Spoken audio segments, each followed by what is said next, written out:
एक वर्जित प्रेम और आत्मा की पुकार की दास्तान। उत्तर भारत के घने पहाड़ों के बीच बसा था शिवपुर, एक ऐसा गांव जहां हर सुबह शंखों की आवाज और हर शाम भजन कीर्तन की गूंज से हवा महकती थी। गांव के लोग सीधे सादे थे, लेकिन उसी धार्मिकता के पर्दे के पीछे एक गहरा रहस्य छुपा था, जो धीरे धीरे झर बनकर पूरे माहौल में फैलने वाला था। श्रद्धा, शिवपुर की सबसे सुंदर, सबसे रहस्यमयी महिला। उसकी बड़ी बड़ी काली आंखें जैसे किसी गहरे कुएं की तरह थीं, जो देखने वाले को अपने भीतर खींच लेती। लेकिन इन आंखों के पीछे था एक ऐसा दर्द जो शब्दों से परे था। जन्म लेते ही माँ का साया छिन गया था। युवा होते ही जब उसने प्यार और सहारे के सपने देखे, शादी के कुछ ही महीनों में पति का भी निधन हो गया। गांव के कट्टर नियमों ने उसकी जिंदगी को एक धूसर जेल बना दिया। विधवा होने का कलंक उसके माथे पर थोप दिया गया। दूसरी शादी का कोई अधिकार नहीं, बस सतीत्व निभाते हुए तिल तिल कर मरना। श्रद्धा का जीवन अब एक रटे रटाए नियमों का ढांचा बन गया था। सुबह मंदिर में माथा टेकना, दिन भर घर के बर्तन मांजना और रात को आंगन में चुपचाप तारे गिनते हुए आंसू पीना। लेकिन उसके भीतर कुछ और पल रहा था। एक तड़प, एक भयानक खालीपन, एक आग जो उसे अंदर से झुलसा रही थी। फिर एक दिन गांव में आया साधु हरिहरनाथ। लंबा गठीला शरीर, चट्टान जैसी मांसपेशियां,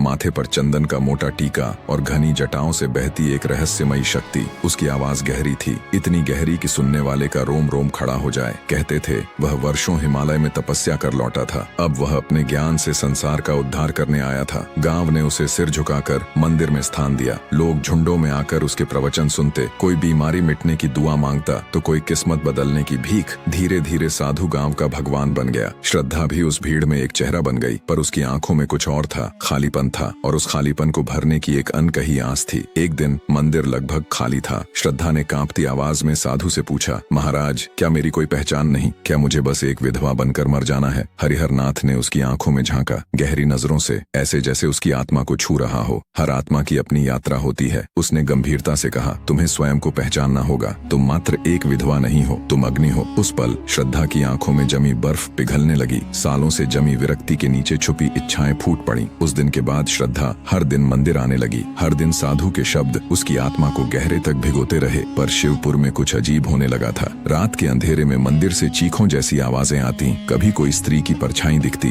कभी दिए अपने आप बुझ जाते, कुत्ते डरावनी तरह से भौंकते। लोग कहने लगे, साधु साधारण नहीं है, उसकी शक्तियों के पीछे कोई रहस्य है। डर गांव की गलियों में रिसने लगा। लेकिन श्रद्धा को इन सब बातों से कोई फर्क नहीं पड़ा। उसका दिल अब एक नई धड़कन पर चलने लगा था, एक जंगली धधकती धुन पर, जो सिर्फ हरिहरनाथ के पास जाने से ही शांत हो सकती थी। एक घनघोर बारिश भरी रात, श्रद्धा भीगती हुई साधु के आश्रम के बाहर खड़ी थी। उसका भीगा बदन, बारिश में नहाया चेहरा, थरथराती देह। हरिहरनाथ ने उसे देखा और भीतर एक दहकता आकर्षण महसूस किया। भीतर आ जाओ, ठंड लग जाएगी, उसने धीमे से कहा। श्रद्धा चुपचाप भीतर आई। उसके वस्त्र शरीर से चिपके हुए थे। हरिहरनाथ ने कांपते हाथों से उसे एक शाल ओढ़ाई, लेकिन उस स्पर्श ने एक चिंगारी को हवा दे दी। उनकी आंखें मिली, सांसें तेज हो गईं। श्रद्धा ने कांपते हुए फुसफुसाया, क्या मैं पाप कर रही हूँ? हरिहरनाथ ने उसका चेहरा थामकर कहा, आत्मा की पुकार कभी गलत नहीं होती। अगले ही पल सारी वर्जनाएं, सारे नियम, सारी नैतिकताएं चूर चूर हो गईं। श्रद्धा ने अपनी आंखें बंद कर लीं और उस आग में खुद को सौंप दिया। बाहर बारिश का तूफान गरज रहा था। अंदर दो तन्हा आत्माएं एक तूफान में मिल रही थीं, लेकिन गांव की दीवारें भी कान रखती थीं। चंद्रपाल नामक एक भक्त ने श्रद्धा को देर रात आश्रम से निकलते देख लिया और फिर